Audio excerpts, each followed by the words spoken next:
Students, हमने SP के अंदर 12th के एसपी के अंदर आपका चैप्टर नंबर 4 कंप्लीट किया, नाम था इशू ऑफ डिबेंचर। अब हमने उसमें क्या देखा, डिबेंचर तो कंसेप्ट हमने चैप्टर 2 में ही पढ़ लिया था, लेकिन उसके प्रोविजंस, प्रोसीजर्स, कंपनी जब डिबेंचर इशू करती है तो उसके लिए क्या क्या प्रावधान पहले करनी पड़ती है, और डिबेंचर इशू करते वक्त कौन सी लीगल स्टेप्स वो परफॉर्म करती है कंपनीज ऑफर करने के पहले पब्लिक को, या राइट इशू या प्राइवेट प्लेसमेंट, हमने वो चैप्टर नंबर 4 में देखा। अब उसी प्रकार से आज मैं आपके लिए लाया फिर से एक बोरोड कैपिटल का एक सोर्स, नाम है पब्लिक डिपॉजिट आइदर डिपॉजिट्स। अब ये पब्लिक डिपॉजिट कंसेप्ट जो है हमने चैप्टर 2 में पढ़ लिया है, जहां पे हमने सोर्सेस ऑफ बोरोड कैपिटल पढ़े, जिसमें हमने पब्लिक डिपॉजिट ही नहीं, डिबेंचर, बॉन्ड्स भी पढ़े, और बोरोइंग इंस्टीट्यूशनल इन्वेस्टर्स भी पढ़े, और मनी लेंडर्स भी पढ़े, बराबर कि नहीं। अब आज तो सर क्या पढ़ाने वाले हो, डिपॉजिट का जिक्र तो पहले हो गया है, याद है आपको डिपॉजिट क्या होता है? It's a short term source of borrowing capital. जब कंपनी को कम समय के लिए, छोटे समय के लिए लोन की आवश्यकता होती है तो कंपनी इसको अपने इंस्ट्रूमेंट नहीं निकालने पड़ते हैं, वो आम जनता को इनवाइट करती है कि आम जनता जिसके पास सरप्लस है, पैसा है, तुम बैंक में एफडी कर रहे हो ना, तुम बैंक में एफडी मत करो, हमारे पास एफडी करो, हम तुमको बैंक से ज्यादा इंटरेस्ट देंगे। इस तरीके से वो आम जनता का भी फायदा होता है और बैंकों का भी फायदा होता है, सॉरी कंपनी का भी फायदा होता है। कैसे पूछो कैसे? आम जनता जब बैंकों के पास एफडी करती है तो उनको मिलता है मात्र 7 या 8% इंटरेस्ट, और यही कंपनियां जब बैंकों से लोन लेने जाएगी तो उनको 15%, 18% इंटरेस्ट लेती है ईयरली। तो कंपनी को एक ऑप्शन दिया है लॉ ने, कंपनी लॉ ने, कि एक काम करो, बीच का रास्ता निकालो, काहे को बैंक को बात ज्यादा, तुम ही पब्लिक के पता, अरे हालांकि बैंक जो पैसे देगी वो भी तो आम जनता का ही पैसा है ना, बराबर कि नहीं, बीच में वैसे इंटरमीडिएट बन के बैंक कमाती है। तो इसलिए कंपनी को डायरेक्ट ऑप्शन दिया है कि तुम जाओ पब्लिक के पास और पब्लिक को अपील करो कि हमारे पास एज अ पैसा रखो, एज अ लोन रखो। रखने के लिए हमने यूज किया पब्लिक डिपॉजिट नाम।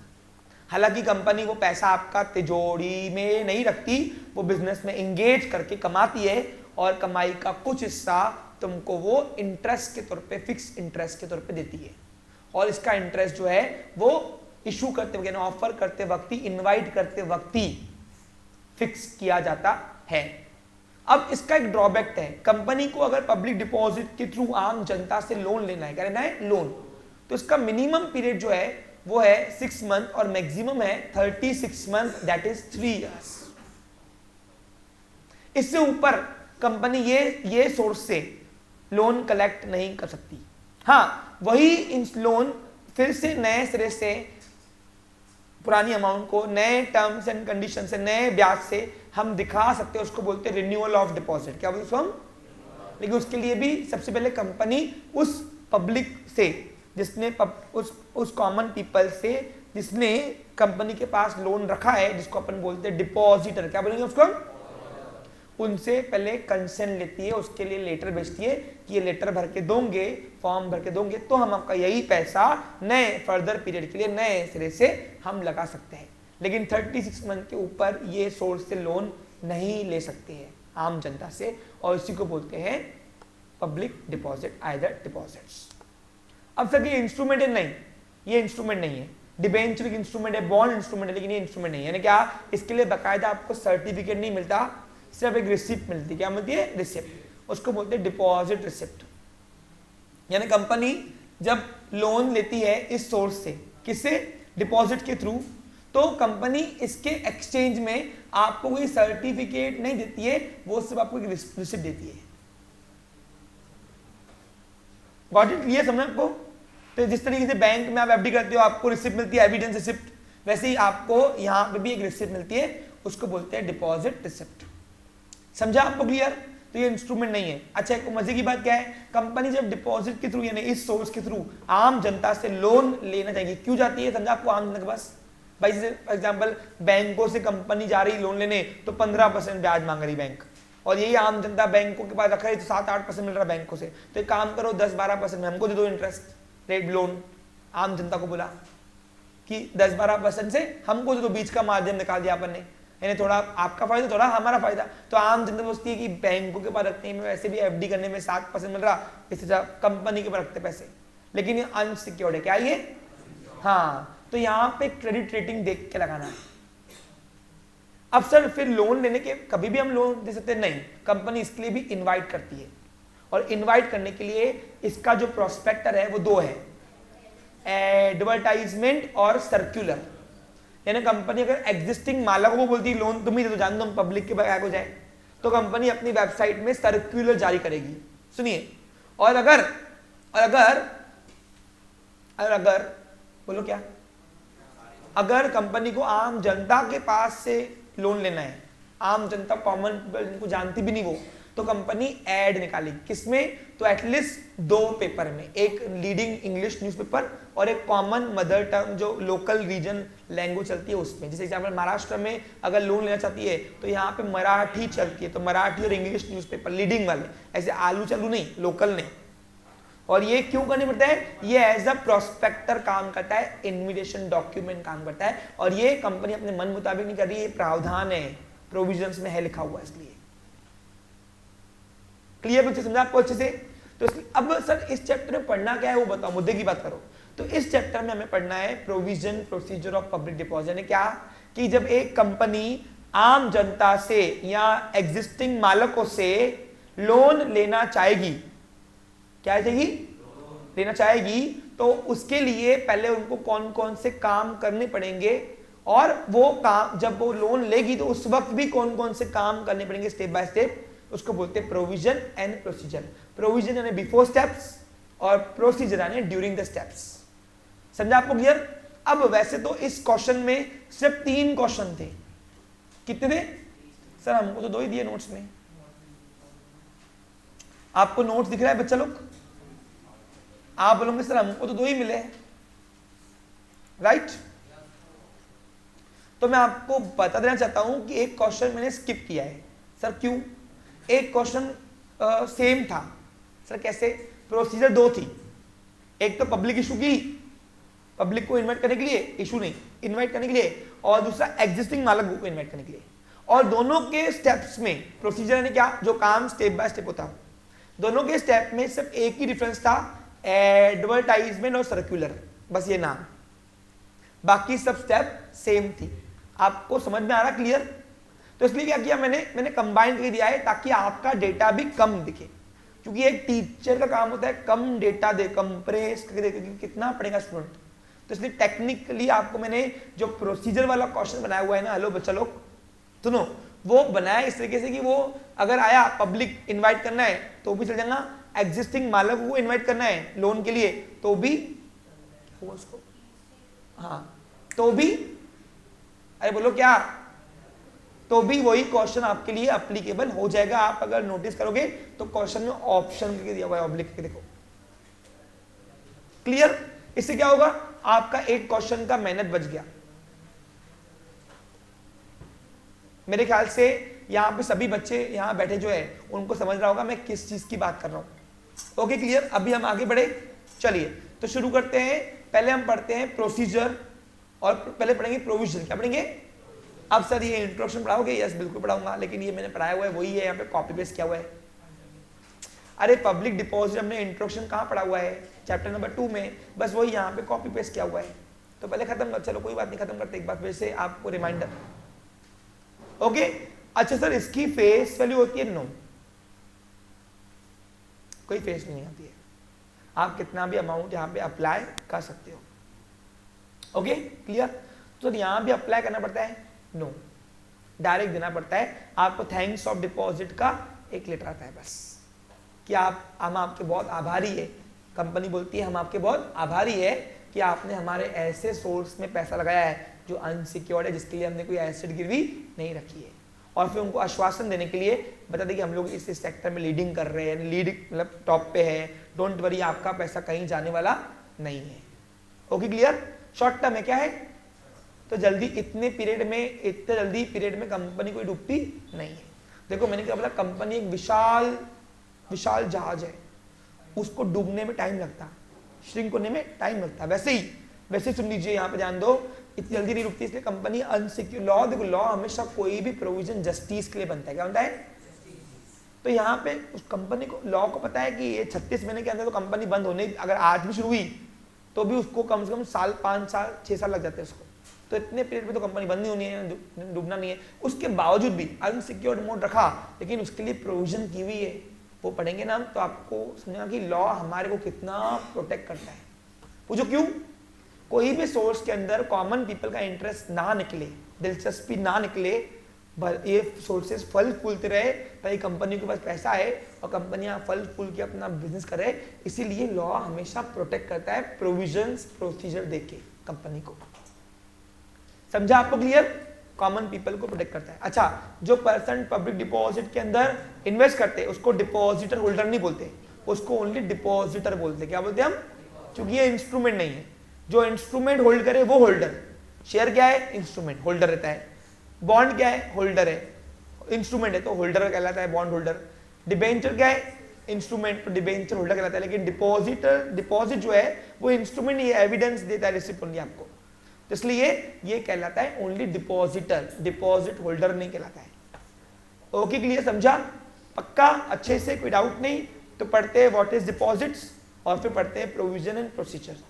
प्रोबेबली आज ही खत्म हो जाना चाहिए, बट ठीक है 2 सेशन लगते हैं तो कोई हरकत वाली बात नहीं है, हमारे एजेंडा में 2 सेशन लिया हुआ है इसको, as per my planning. Clear? But मेरे को लगता नहीं कि 2 सेशन खींचे गए अपन, एक ही सेशन में हो जाएगा अपना। पढ़ता हूं, ध्यान दो, बट कोई टेक्निकल एरिया आ गई समझाने लायक, जहाँ डिटेल खींचना पड़ा तो वहां 2 सेशन ले लेंगे, कोई इशू नहीं है। Deposit is a loan accepted by company. Deposit क्या है? एक लोन है। क्या है ये? बोरोड कैपिटल का एक सोर्स है ना। क्या यहाँ सभी बच्चे बैठे हैं जो, उनको समझ में आ रहा है क्या है पब्लिक डिपॉजिट्स? कौन लेता है? कंपनी। किससे? इन्वेस्टर से, पब्लिक से, on a certain terms and condition. मैंने आपको बताया ना, पहले ही शर्तें लागू की जाती है। रेट ऑफ इंटरेस्ट क्या रहेगा, रिडम्पशन पीरियड कौन सा रहेगा, कितना कब देना है, अच्छा इंटरेस्ट कैसे देना है, मैच्योरिटी डेट पे कि रेगुलर इंटरवल पे, ये सब टर्म्स एंड कंडीशन एडवर्टाइजमेंट और सर्कुलर में लिखा होता है। इनवाइट करते वक्त ही टर्म्स एंड कंडीशन लिखी जाती है, ताकि बाद में रोना नहीं। समझा आपको clear? About repayment principal, principal ने मूल रकम, loan amount with interest, interest के साथ मिलेगा। पूछो क्यों? बोरोड कैपिटल का सोर्स है ना, बोरोड कैपिटल कोई भी सोर्स में कंपनी क्या देती है? इंटरेस्ट, और ओन कैपिटल के सोर्स पर dividend. Okay, accepting deposit from the public और फ्रॉम इट्स ओन मेंबर्स। देखो कंपनी चाहे तो आम जनता से भी लोन ले सकती है, या तो एग्जिस्टिंग मालक को बोलेंगे फिलहाल कर्जा दो, क्या दो, हम तुमको ब्याज देंगे। फिर एग्जिस्टिंग मालक से लोन मांगा तो 2 चीज मिलेगी, डिविडेंड भी और इंटरेस्ट। डिविडेंड प्रॉफिट हो तो मिलेगा, लेकिन प्रॉफिट नहीं भी हुआ तो इंटरेस्ट तो पक्का मिलेगा। और is own members is one of the source of raising fund for a company. तो कंपनी के पास ये एक इंपॉर्टेंट सोर्स है, और इसके लिए लीगल फॉर्मेलिटी भी कम है, डिबेंचर के जैसा नहीं है, इतना टेक्निकल ट्रस्टीज अपॉइंट करो, ये ऐसा कुछ नहीं। पूछो क्यों अनसिक्योर्ड है? क्या है यहाँ पे? Okay clear? समझा आपको? अरे आ रहा है समझ में? आगे अकॉर्डिंग टू, अब डेफिनेशन मैंने ये सेम वही कॉपी पेस्ट की हुई है, बट फिर भी मेरी एक अकाउंटेबिलिटी बनती है कि मैं आपको एक रिमाइंडर कराऊं फिर से। According to Indian companies act 2013, देखो सेम डेफिनेशन है ये, कहां लिखी हुई है बताओ? चैप्टर 2 में पब्लिक डिपॉजिट का इंट्रोडक्शन है, यही यहाँ पे कॉपी पेस्ट किया हुआ है और कुछ भी नहीं है। सर यहाँ पे एग्जिस्टिंग मेंबर्स, वहां पे था क्या? नहीं था ना, यहाँ पे है, क्योंकि हमको नीचे बताना है ना कि कंपनी इनवाइट डिपॉजिट कर सकती है। एक मिनट, एक इमरजेंसी है। अब डेफिनेशन में यूनिवर्सल लैंग्वेज होती है, तो उसको एज इट इज लिखना, बाकी पूरा मन से का चलता। अब डेफिनेशन उलझी बातें होती है तो सुलझा के समझो। इसके बाद आपसे पूछूंगा, according to companies act 2013 act deposit के लिए क्या बोलता है देखते हैं। डिपॉजिट इंक्लूड्स एनी रिसिप्ट, जब भी कोई ऐसी रिसिप्ट मनी की by the way of deposit, जो रखने के तौर पे, ऐसे रखने के तौर पे रखना यानी डिपॉजिट, और एज अ लोन और इन एनी अदर फॉर्म, या तो कोई अदर फॉर्म में भी, बाय कंपनी, जो कंपनी देती है, बाय यानी कंपनी द्वारा, बट डज नॉट इंक्लूड, बस बट वो जो रिसिप्ट है वो इंक्लूड नहीं आएंगी, does not include such a category, वो कैटेगरी की अमाउंट की, category of amount as may be prescribe in consultation with RBI, जो आरबीआई से कंसल्टेशन करके आए, तो ऐसी रिसिप्ट को हम डिपॉजिट बोल सकते हैं। पूछो क्यों? क्योंकि आरबीआई से कंसल्टिंग वाली रिसिप्ट जो है वो बैंक देती है, कंपनी नहीं। कंपनी जो रिसिप्ट देगी वो देगी as per the company act के मुताबिक, और आरबीआई कंपनी एक्ट के मुताबिक नहीं चलती है, वो चलती है आरबीआई एक्ट के मुताबिक, बैंकिंग रेगुलेशन एक्ट के मुताबिक। तो आप बैंक में जब डिपॉजिट करते हो तो बैंक जो आपको रिसिप्ट देगी वो कंसल्ट करती है आरबीआई से। पूछो क्यों? क्योंकि बैंक एफडी रेट ही तभी तय करती है जब रेपो रेट आता है। अरे आरबीआई जो रेट ऑफ परचेस देती है, रेट ऑफ इंटरेस्ट, उसी के माध्यम से बैंक अपना एफडी रेट चेंज करती ना। तो यानी इसका मतलब क्या है कि बैंक जो आपको रिसिप्ट देगी वो आरबीआई की कंसल्ट देगी, लेकिन जो कंपनी रिसिप्ट देगी आपको लोन के तौर पे वो कंपनी एक्ट के मुताबिक देगी। तो इसलिए यहां पे लिखा हुआ है नॉट, लिखा हुआ है देखो, does not include such category of amount as may be prescribed in the consultation with RBI, Reserve Bank of India. तो कंपनी एक्ट डिपॉजिट के मामले में क्या कहता है? जब भी कोई ऐसी receipt, any receipt of money, पैसों की, जो रखने के तौर पे, यानी ऐसे पैसा जो रख रहा है कंपनी, ऐसे बोल रही है हमको हमारे पर रखो, अब क्या वो सही में पैसा रखेगी कंपनी, उससे वो करेगी बिजनेस, क्या करेगी? यहाँ तो लोन बोलिए, लोन लो, लोन दो हमको, लोन क्या दो? यहाँ तो रखने के लिए दो, यहाँ तो लोन दो। यहाँ कोई और रीजन से भी मांग रही है आपसे अमाउंट, और उसके बदले में कोई आपको रिसिप्ट दे रही, क्या दे रही है? रिसिप्ट। लेकिन वो जो रिसिप्ट है वो रिसिप्ट वो अमाउंट की नहीं होंगी जो प्रिस्क्राइब करेगी या कंसल्ट करेगी आरबीआई से। तो तब ऐसी रिसिप्ट को हमने नाम दिया है डिपॉजिट। यानी इस इंडिया के अंदर दो ही रिसिप्ट मिलती है लोन के तौर पे, यहां तो आरबीआई से कंसल्ट करके, यहां तो कंपनी एक्ट के कंसल्टेशन से। क्योंकि कंपनी एक्ट ने भी कंपनीज को पावर दिया है कि जैसे बैंक एफडी करके लोन ले सकती है, वैसे आम कंपनियां, तुम आम जनता के पास जाओ, तुम कोई भी बिजनेस करो, इंडस्ट्री करो, कॉमर्स करो, तुम आम जनता से लोन ले सकते हो अगर आप कंपनी एक्ट के अंदर रजिस्टर हो तो। इजी है? अब बताओ इस डेफिनेशन में कोई प्रॉब्लम है? मैं फिर बोलूं एक बार, चलो मेरे से एक बार बोलेंगे। Any receipt of money by the way of deposit or loan or any other form by company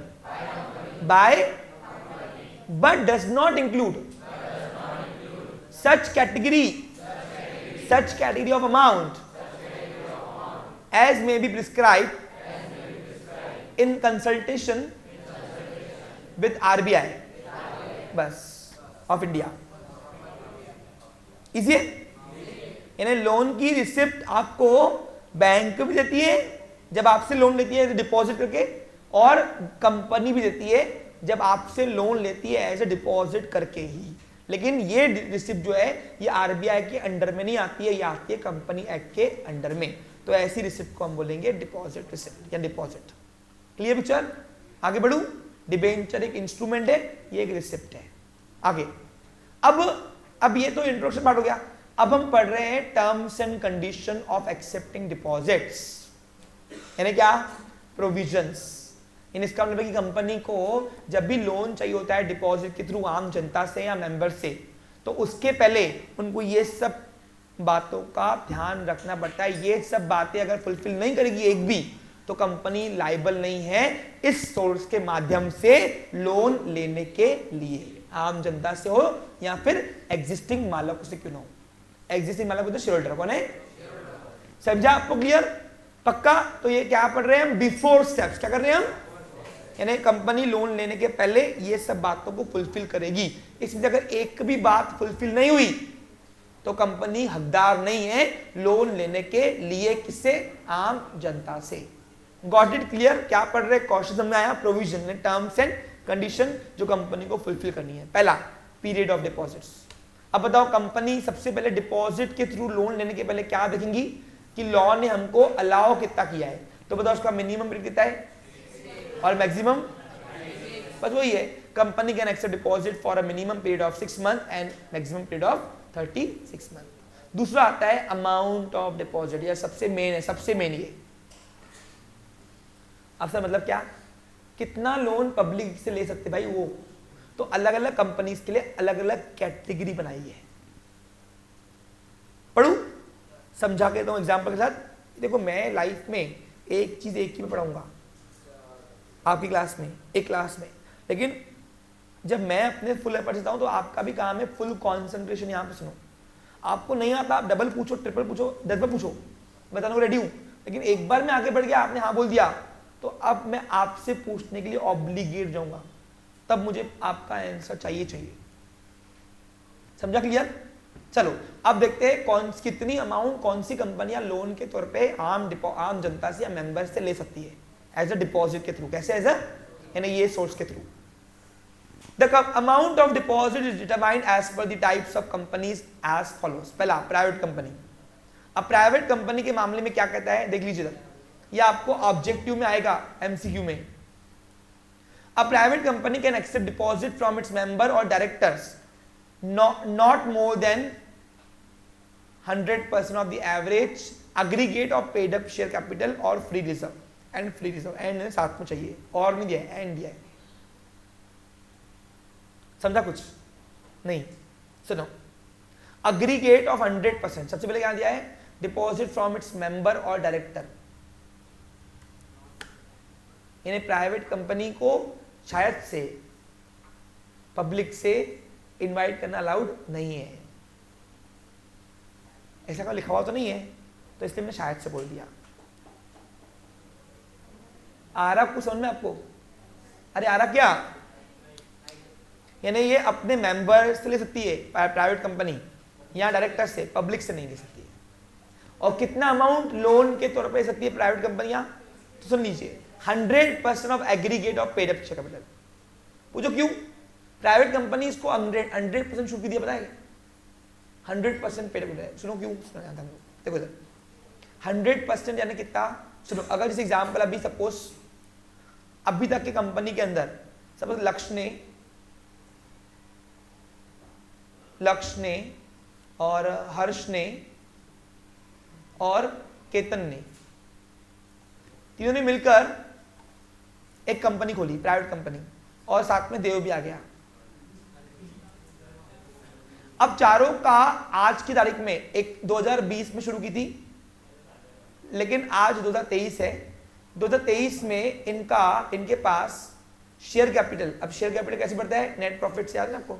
हाँ, share capital paid up capital company के अंदर लगा हुआ है, पेड अप कैपिटल लगा हुआ है, सपोज मान के चलो एक मिनट को ना 50 लाख, प्लस उनके पास फ्री रिजर्व भी है।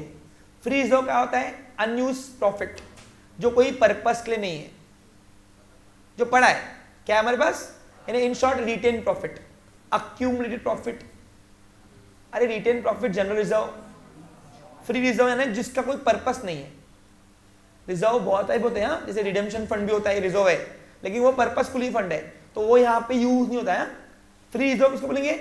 जिसका कोई पर्पस नहीं है लेकिन रिटेन पड़ा है फ्यूचर के लिए। क्या के लिए? हम रिटेन प्रॉफिट क्यों करते हैं बताओ? फ्यूचर के लॉसेस को सरवाइव करने के लिए, बराबर कि नहीं? तो 10 लाख का पड़ा है, ऐसे 60 लाख रुपए उनके पास टोटल कैपिटल है, बराबर कि नहीं? इसका 100% कितना होता है? 100% 60 लाख। तो 60 लाख तक के ये आपस में चारों मिलकर डिपॉजिट के थ्रू अपनी कंपनी को लोन दे सकते हैं।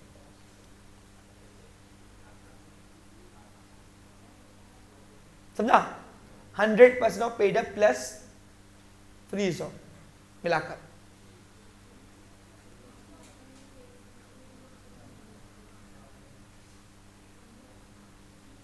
इसमें कोई डाउट है? पूछो। मैंने आपको आंकड़े के साथ बता दिया, और क्या बताऊं? 60 लाख का 100% 60 लाख होता है, तो 60 लाख तक के वो लोन आम जनता इन्हें अपनी कंपनी को यही लोग दे सकते हैं, और ब्याज लेंगे, कंपनी से ब्याज खाएंगे, फिर प्रॉफिट पे डिविडेंड खाएंगे, और जो लोन है उस पर ब्याज खाएंगे। समझा आपको क्लियर? अब पब्लिक से ले सकती कि नहीं, इसका कोई प्रावधान लिखा हुआ नहीं है, मैं कल तक कंफर्म बताता हूँ कि प्राइवेट कंपनी का पब्लिक से डिपॉजिट के थ्रू लोन ले सकती क्या, उसकी प्रोविजन में पीछे पड़ी थी क्या, पीछे चैप्टर 2 में कोई था क्या ऐसा कोई प्रावधान? नहीं था ना, ठीक है क्योंकि टर्म्स एंड कंडीशन मैंने वहां भी पढ़ाई हुई है, देखो आप डिपॉजिट्स की कुछ कंडीशंस मैंने वहां भी पढ़ाई हुई है आपकी, नहीं है ना, ठीक है।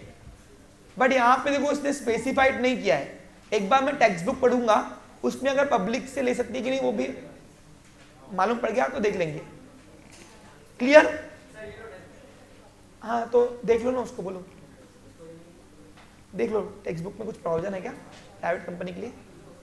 आगे बढ़ू, नेक्स्ट देखो जब मैं बुक ड्राफ्टिंग करता हूं ना, आपका नोट्स ड्राफ्टिंग करता हूं ना, उस वक्त बुक्स के प्रोविजन हम देखते हैं, नहीं होंगी इसलिए शायद नहीं किया होगा मैंने भी, ओके सॉरी नहीं, गूगल का आपको क्या करना है, महाराष्ट्र स्टेट बोर्ड तो आपके टेक्स्ट बुक से ही पेपर चेक करेगी ना, और नोट्स आपको इसलिए मिलती है तो कंप्रेस हो, जो एक्स्ट्रा डेटा है वो निकाल दिया जाए, और जहां लगना चाहिए वो लगना चाहिए। आपको समझा कि आपका जो नोट्स बनता है ना वो मार्क्स के पैटर्न से बनता है, कितने मार्क्स का क्वेश्चन कितना आता है, हमारा माइंड वहां पे वर्क करता है, इंटेलिजेंस, और फिर वहां पे उस हिसाब से आपका लेंथ हम नहीं है ना। हाँ वो देखो हमने क्या किया, जो मटेरियल डेटा नहीं है हम निकाल देते उसको, ओके क्लियर? आप मेरी नोट्स पढ़ोगे आपको फुल मार्क्स मिलेंगे, ऐसा कोई नहीं रहेगा जहां पे मार्क्स नहीं मिलेंगे आपको। आगे बढ़ू, नेक्स्ट है पब्लिक कंपनी। अब पब्लिक कंपनी के लिए क्या कहते हैं सुनो, a company can accept deposits up to 25% of total paid up capital and share capital, sorry paid up share capital and free reserve. Company को देखो जानबूझ के बाउंड कर दिया, कैसे? ओनली 25%। जैसे अभी एग्जाम्पल अभी क्या हुआ, suppose for example A company public company हमारी, ये पब्लिक कंपनी है और वो कंपनी कौन सी थी, प्राइवेट थी, कौन सी थी ये? इनकी प्राइवेट कंपनी थी, कौन सी थी? LHKD PVT LTD सपोज, ठीक है, ये इंडिकेशन है PVT LTD। आगे, अरे तुम आम खाओ ना, अब क्या मैं कंपनी ढूंढने में टाइम लगाऊं? हाँ, अब एक कंपनी के पास पेड अप कैपिटल, अब पेड अप कैपिटल क्या होता है, मैंने आपको क्लासिफिकेशन ऑफ शेयर पढ़ाया हुआ है, हाथ में काट साट के आता कौन सा है, पेड अप कैपिटल। ऑथराइज के 2 पार्ट, इशूड अनइशूड, याद है आपको? इशू के दो पार्ट, सब्सक्राइब और अनसब्सक्राइब, सब्सक्राइब के 3 part, called up, uncalled up और रिजर्व, और कॉल्ड अप के 2 पार्ट, पेड अप और कॉल्स इन। तो paid up capital, original capital, actual capital paid up, जो यूज है, एंगेज है बिजनेस में, और डिविडेंड भी इस पे मिलता है, किस मिलता है? पेड अप पे। तो कंपनी के पास पेड अप शेयर कैपिटल है सपोज यहाँ पे 1 करोड़, 1 2 3 4 5 6 7, ओके, और कंपनी के पास जनरल रिजर्व यानी फ्री रिजर्व, रिटेन प्रॉफिट है 20 लाख। तो टोटल कंपनी के पास कितना कैपिटल है? 1 करोड़ इंगेज है, 20 लाख रिजर्व पड़े हैं, फ्री रिजर्व, 1 2 3 4 5, 1 करोड़ 20 लाख। अब 1 करोड़ 20 लाख अगर उनके पास वैल्यूएशन वाली अभी तक उनके पास ओन कैपिटल है, तो इसका केवल 25% ही वो लोन ले सकते हैं पब्लिक के थ्रू। अब इसका 25% कितना होता है? 30 लाख। तो 1 करोड़ 20 लाख का ओनली 30 लाख बोलते हैं 25% है, तो 30 लाख रुपए तक के वो लोन ले सकते हैं, किससे? आम जनता से या मेंबर से। ऐसा क्यों किया पूछो? मैंने आपको क्या बताया, जहां तुम लोग अवेयर नहीं हो वहां लॉ अपने आप प्रोटेक्ट करता तुमको।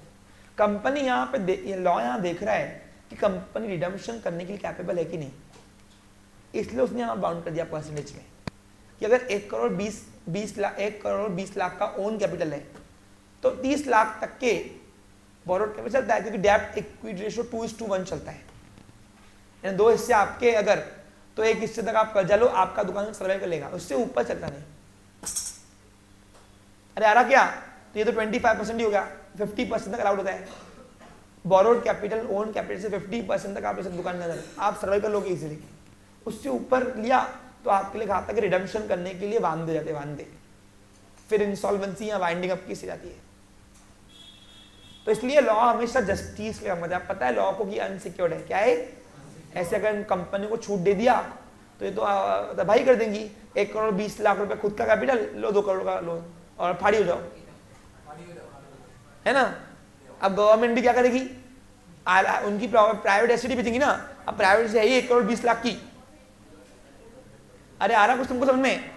तो इसका मतलब क्या है, और एक तो मेंबर्स की लायबिलिटी अनलिमिटेड होती है, लिमिटेड होती है, लिमिटेड, तो मेंबर्स की पर्सनल एसेट पे भी अटैक होता नहीं। लोन चुकाने के लिए जो बिजनेस की एसेट है तब उसको ही बस पकड़ेगा गवर्नमेंट।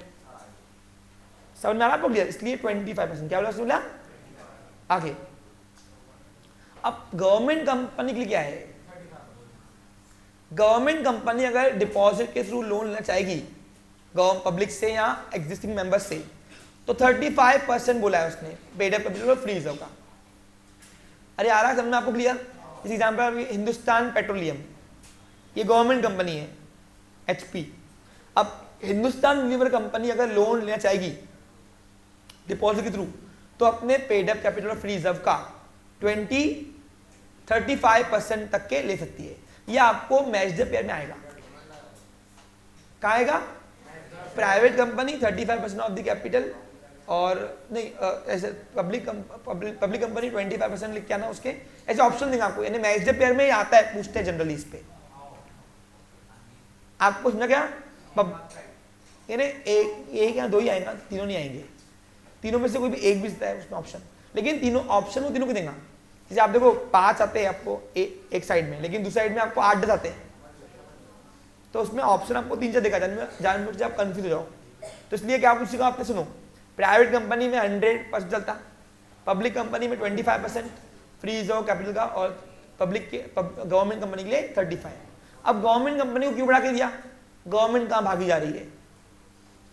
मैं तो बोलता गवर्नमेंट को 100% दो, गवर्नमेंट तो गारंटीड है ना।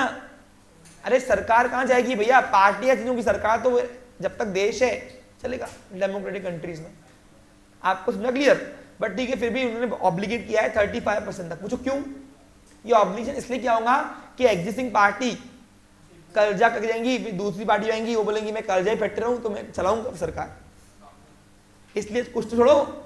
तो उसके लिए कुछ तो छोड़ दिया भाई, हाँ ठीक है। जैसे आज बीजेपी चला रही गवर्नमेंट, कल कोई और पार्टी आ गई, तो अगर पहले के घाव अगर भरे हुए रहेंगे तो दूसरा सरकार जो आएंगी पार्टी चलाएंगी तो वो अच्छी चला पाएगी। इसलिए थोड़ा उन्होंने यहाँ पे बाउंडेड किया होगा उसने, कंपनी लॉ ने। समझा।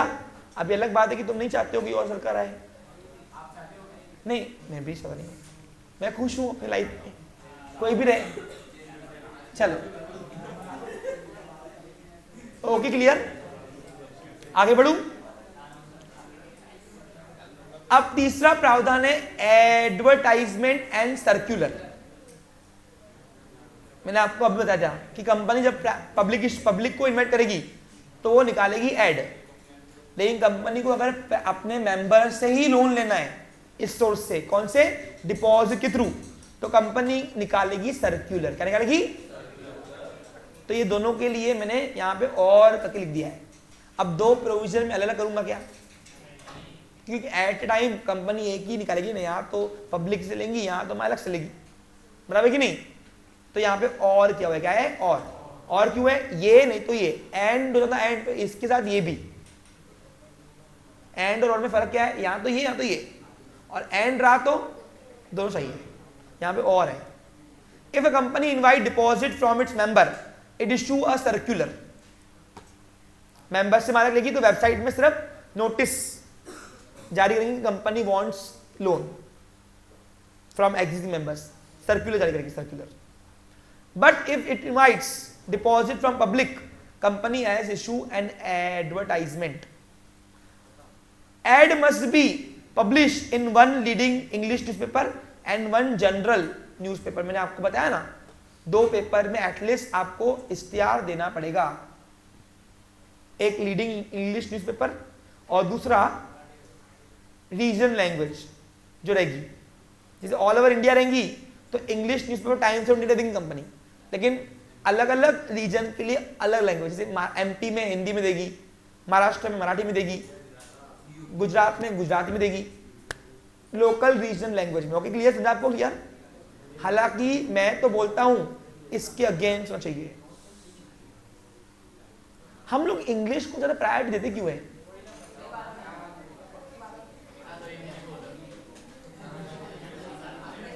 हमारी मातृभाषा हिंदी है, क्या है? बस इंग्लिश इंग्लिश करके बैठे हुए।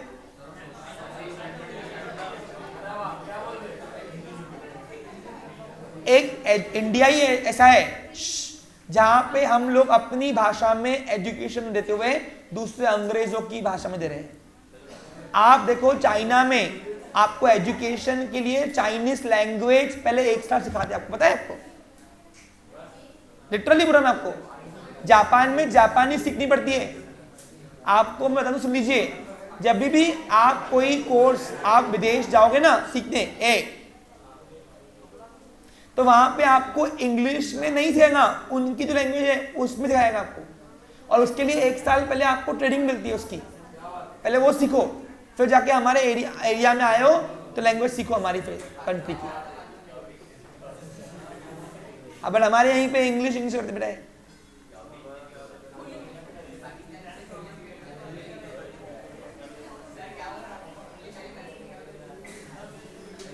चलो आगे जान दो। हम यहां पे क्लास में बैठे हुए हैं, क्या होगा बोलने से?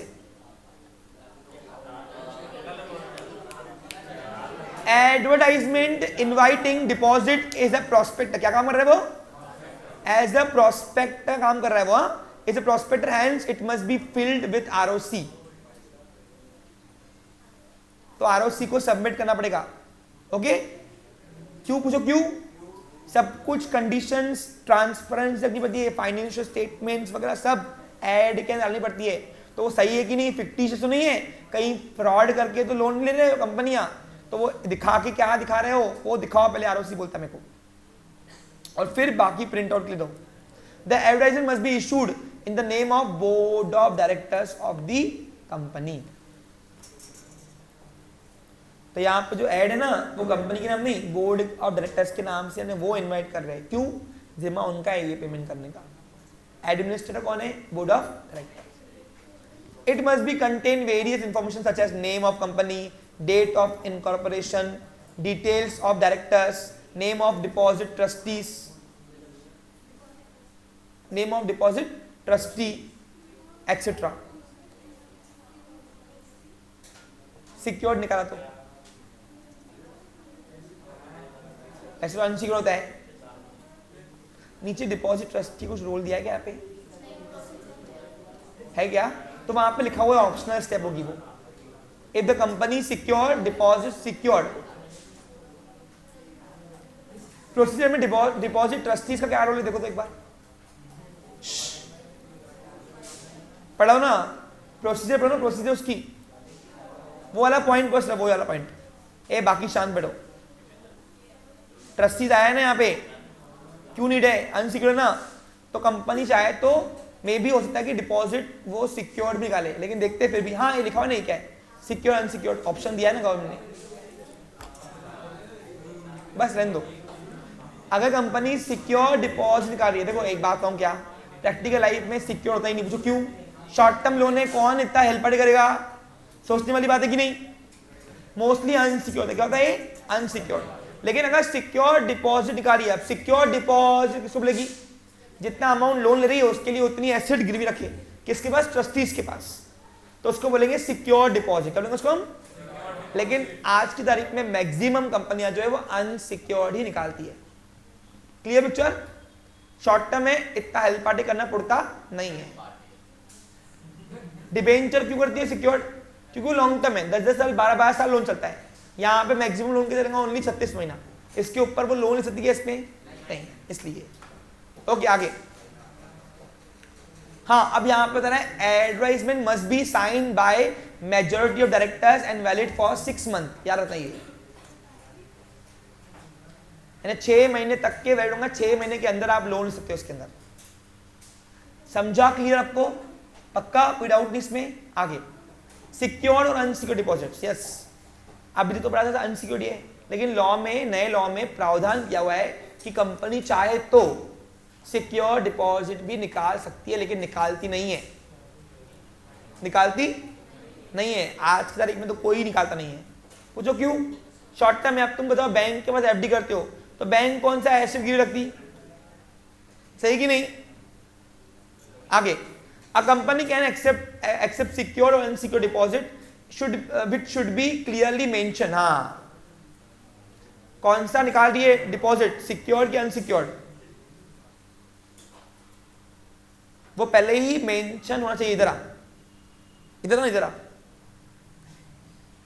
थी कि डिपॉजिट चाहे कोई भी निकाले, सिक्योर्ड या अनसिक्योर्ड, सिक्योर्ड या, वो क्लियरली मेंशन होना चाहिए। कहां पे? या तो एड के अंदर या सर्कुलर के अंदर। अगर मेंबर से मांग रही है लोन तो सर्कुलर में जारी करेगी, और अगर पब्लिक से मांग रही है लोन तो एड के अंदर वो मेंशन रहेगा कि सिक्योर्ड है कि अनसिक्योर्ड है। समझा आपको? Clear? If a company offers secure deposit, it has to create a charge on its assets, on its tangible assets। कौन सा? Intangible नहीं, जो दिखता है, जो फील करते, विजिबल है, विजिबल एसेट्स को, फिक्स एसेट हो गया, करंट हो गया, कोई भी, within 30 days of the acceptance of deposits. जिस वक्त आपने लोन ले लिया 30 दिन के अंदर आप वो अमाउंट का, जितना भी अमाउंट आपके पास आया है, पूछो क्यों? क्योंकि इसकी कोई फेस थोड़ी ना है। जितना लोन आपका आया है 30 days के अंदर उतना अमाउंट का एसेट आप गिरवी रखो। किसके पास? ट्रस्टीज के पास। Okay, clear? समझा क्या आपको? क्लियर? और अनसिक्योर्ड में ऐसा कोई प्रावधान नहीं है, क्योंकि उसमें नीड ही नहीं है एसेट को गिरवी रखने के लिए। गिरवी के लिए हमने वर्ड यूज किया यहाँ पे चार्ज। क्या यूज किया है? चार्ज। वो तो गिरवी होता है, मॉर्गेज करना। बढ़ू आगे? यस, डिपॉजिट रिसिप्ट, ये तो आपको पता ही है, ये एविडेंस है। क्या है ये? डिबेंचर का एविडेंस क्या है? Debenture certificate. बॉन्ड होल्डर के लिए बॉन्ड्स, बराबर कि नहीं? वैसे ही डिपॉजिटर के लिए जो एविडेंस है वो रिसिप्ट है। क्या है वो? ये रिसिप्ट गुम नहीं करनी पड़ती है, संभाल करनी पड़ती है, इससे बिना प्रिंसिपल अमाउंट वापस मिलेगी नहीं। तो फिर उसके लिए फिर आपको 500 का रेवेन्यू स्टैम्प लगा के नोटरी करवा के लगानी पड़ेगी, यानी उसकी लीगल फॉर्मेलिटी होती है बहुत सारी। आप देखो बैंक में भी सेम होता है। बैंक में अगर आपकी एफडी रिसिप्ट गुम हो गई ना, तो ऐसा नहीं आपको लोन अमाउंट गया, लेकिन उसके लिए फिर आपको खर्चा करना पड़ता, गवर्नमेंट की लीगल फॉर्मेलिटीज। Okay, clear? समझा आपको? आगे बढ़ू। Company has to issue deposit receipt to the depositor within 21 days from the date of receipt of money. जिस दिन पैसे आए हाथ में बैंकर के थ्रू, 21 दिन के अंदर कंपनी के सेक्रेटरी कंपल्सरीली डिपॉजिट रिसिप्ट भेजनी पड़ती है। किसको? हर एक डिपॉजिटर को। हर एक डिपॉजिटर, चाहे वो मेंबर हो चाहे वो जनरल पब्लिक में से क्यों हो, वो बन गया हमारा डिपॉजिटर। कौन बन गया? हमारा depositor. Okay, register of deposits, yes, company इसका भी मेंटेन करती है सेपरेट रजिस्टर लोन होल्डर्स का, क्रेडिटर का। A company has to maintain a separate register of deposits accepted. It contain all detailed information about depositors. जिस तरीके से creditor books maintain होता है ना डिबेंचर होल्डर का, वैसे डिपॉजिटर्स का भी एक अलग से डेटा मेंटेन होता है कंपनी के पास, रजिस्टर होता है मेंटेन, जिसमें कंपनी के डिपॉजिटर्स की पर्सनल पूरी इंफॉर्मेशन का नाम, एड्रेस, कितना लोन अमाउंट है, कब देना है पेमेंट, रेट ऑफ इंटरेस्ट क्या है, वो सब मेंटेन करती है। रजिस्टर्ड है। क्या ये भी? रजिस्टर्ड। नेक्स्ट है आगे, ऑब्टेन क्रेडिट रेटिंग। यस, मैंने आपको बताया था, ये सबसे मेन है अनसिक्योर्ड के लिए। जिस तरीके से डिबेंचर के लिए इशू करते वक्त प्रोस्पेक्टर के अंदर क्रेडिट रेटिंग होती है, वैसे ही कुछ एजेंसी होती है ना, एजेंसीज, मैंने आपको बताया ना, AAB, A ओनली, फिर BBB, फिर BB, फिर CCC, याद है आपको? हायर रिस्क थी। अरे रेटिंग पढ़ाया था मैंने उस दिन। हाँ, तो वही रेटिंग यहाँ पे भी कंपनीज पहले लेती है एजेंसी से, और वो रेटिंग प्रोस्पेक्टर यानी एड के अंदर और सर्कुलर के अंदर लिखा होता है। पूछो क्यों? ताकि डिपॉजिटर पढ़े कि जो ये एजेंसी है जो इन्वेस्ट कर रही है, इन्होंने रेटिंग ऐसी क्यों दी है, और वो रेटिंग देखकर इन्वेस्ट करे कि हमको ये सोर्स में इन्वेस्ट करना चाहिए कि नहीं। समझा आपको? क्लियर? तो वो लिखा हुआ है, every company has to get credit rating of its deposits and include the rating in the circular और समझा आपको क्लियर, ताकि प्रोस्पेक्टर के अंदर दिखाए। आगे इंटरेस्ट सबसे मेन है, लास्ट है प्रोसीजर, कल पढ़ेंगे। पहले मैं 2 मिनट के लिए वाइवा सेशन ले लूंगा यहाँ पे, वो तो बनता है यार, इतना पढ़ाया मैंने। सुनो, the maximum rate of interest on deposits upon guideline by RBI from time to time. अब आप बोलोगे सर ऊपर तो कहा था कि आरबीआई से रिसिप्ट नहीं आएंगी, मैंने कहा रिसिप्ट आरबीआई से मिलकर नहीं आएंगी, लेकिन आरबीआई से यहाँ पे कंसल्टेशन लिया जाता है। पूछो क्यों गाइडलाइन, क्यों? क्योंकि हमारा मार्केट का इन्फ्लेशन डिफ्लेशन बिगाड़ देगा ना। अरे भाई अगर आरबीआई चाहती है कि मार्केट में मंदी आए तो सब लोग सेविंग करने चाहिए। तुमको मैम ने इन्फ्लेशन पढ़ाया है, रेपो रेट, रीपर्चेस रेट पढ़ाया होगा ना आपको। सुनो, तो अभी क्या होगा, सुनो बच्चा लोग, इको में था, इको में याद होगा तो आपको। तो बच्चा लोग सुनने वाली बात है, अब आरबीआई चाहती है कि सब लोग सेविंग करें। क्यों? सेविंग करेंगे तो मार्केट में पैसा घूमेगा कम, तो वो अपना रेट ऑफ इंटरेस्ट बढ़ा देगी। लेकिन आरबीआई चाहती है कि अब मार्केट में पैसा घूमे, रोलिंग हो, इन्फ्लेशन है, क्या है, तो अपना रेट ऑफ इंटरेस्ट कम करेगी, ताकि लोग सेविंग में ना करते हुए स्पेंडिंग करें। क्या करें? बिजनेस में पैसा लगाए, रिटर्न बिजनेस से अच्छा रहा है। अब इसमें क्या हो रहा है, ये कंपनी आएंगी बोलेंगी नहीं नहीं हम आपको रेट ऑफ इंटरेस्ट अच्छा दे रहे हैं, तो लोग फिर से सेविंग कर लेंगे। क्या करेंगे? तो बताओ यहाँ पे क्या हो गया, यहाँ पे इन्फ्लेशन डिफ्लेशन इम्बेलेंस हो गया ना, इसलिए यहाँ पे रेट ऑफ इंटरेस्ट आरबीआई बोलती है हम बताएंगे बेटा तुम अपने ओचंडी पंदी करो मत, क्योंकि तुम हमारा इकोनॉमिक बैलेंस बिगाड़ दोगे पूरा। क्योंकि आरबीआई कभी कमाने के लिए नहीं आती, वो मार्केट में इकोनॉमिक को बैलेंस करने आती है ना। अरे गवर्नर का मेन काम क्या है आरबीआई के? इको बैलेंस करना, यानी देश का अर्थशास्त्र बराबर, अर्थव्यवस्था बराबर समझिए ना इन्फ्लेशन ज्यादा हो ना डिफ्लेशन। पूछो क्यों? अगर सिर्फ इन्फ्लेशन ही होती है तो महंगाई बढ़ेगी, और सिर्फ डिफ्लेशन होती है तो लोगों की स्पेंडिंग कैपेसिटी कम होगी, तो भी महंगाई बढ़ेगी। डिफिशियंसी आएंगी ना गुड्स की, क्या आएंगी? तो इसलिए होता क्या है, दोनों बैलेंस करना पड़ता है, और वो आरबीआई करती है कैसे? अपना रीपर्चेस रेट। लेकिन रीपर्चेस रेट इसके ऊपर लगा सकती नहीं। पूछो क्यों? पूछो क्यों? रिवर्स रेपो रेट, क्योंकि आरबीआई के कंसल्टेंट ये सब गाइडलाइन देते हैं, लेकिन चलती तो कंपनी एक के मुताबिक ना। अरे आ रहा है तुमको समझ में? तो लिखा हुआ है कि इंटरेस्ट रेट जो है वो समय समय पे आरबीआई कंपनियों को बता दी जाएगी कि इतना आप मैक्सिमम दे सकते हो, उससे ऊपर नहीं। In case pre mature repayment of deposits, pre mature यानी क्या, पहले ही पैसे आ गए, लोन की जो डेट अमाउंट दी थी आपको, रिडम्पशन डेट, मैच्योरिटी डेट के पहले ही अमाउंट आ गई कंपनी के पास, तो उसके लिए क्या प्रॉब्लम है? Company can deduct 1% interest from the rate of interest stated at the time of acceptance. तो कंपनी चाहे तो 1% आपको काट के प्री मैच्योर्ड अमाउंट, आप प्री मैच्योर्ड डेट पे आपको पूरी अमाउंट विद इंटरेस्ट दे सकते हैं। 1% काटेगी, सिर्फ 1%। एग्जाम्पल दू, सपोज क्या हुआ, कंपनी ने 2 साल लोन लिया आपसे, आप सभी से, हमारी कंपनी में, पब्लिक कंपनी में। अब क्या हुआ, 2 साल बोल के किया 24 महीने, क्या कंपनी 2 साल तक लोन ले सकती है डिपॉजिट के थ्रू? यस, 36 महीने तक अलाउड है, 36 महीना तक अलाउड है ना, इसके अंदर चलता अंदर, लेकिन ऊपर चलता नहीं है। अब क्या हुआ, 12% साल का इंटरेस्ट तय किया, इस हिसाब से 24% आपको मिलनी चाहिए। अब कंपनी के पास क्या हुआ, 13वें महीने में पैसे आ गए, कंपनी बोलती वापस लो पैसे, हमको लोन रिडीम करना है, हमको ऊपर आंग पे लोन चाहिए नहीं। तो अब तुम क्या बोलोगे? नहीं चाहिए। क्यों? पूछो, क्योंकि इंटरेस्ट 24 महीने चाहिए। तो कंपनी आपको ऑफर देगी कि भाई देखो हम आपका 24 महीने का 24 तक का नहीं काट रहे, हम आपको सिर्फ 1% काट रहे हैं, ओनली 1%। तो कौन नहीं मानेगा?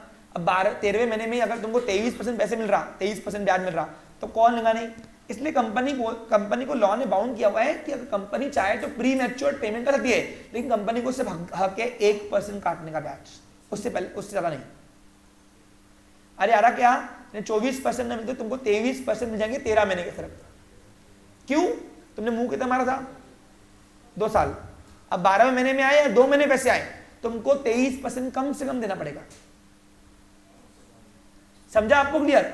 यानी 1% ही करेगी। हाँ, अगर 1 महीना पहले किया तो 1% नहीं आएगी, तो कभी कभी फायदे में होता, कभी नहीं होता।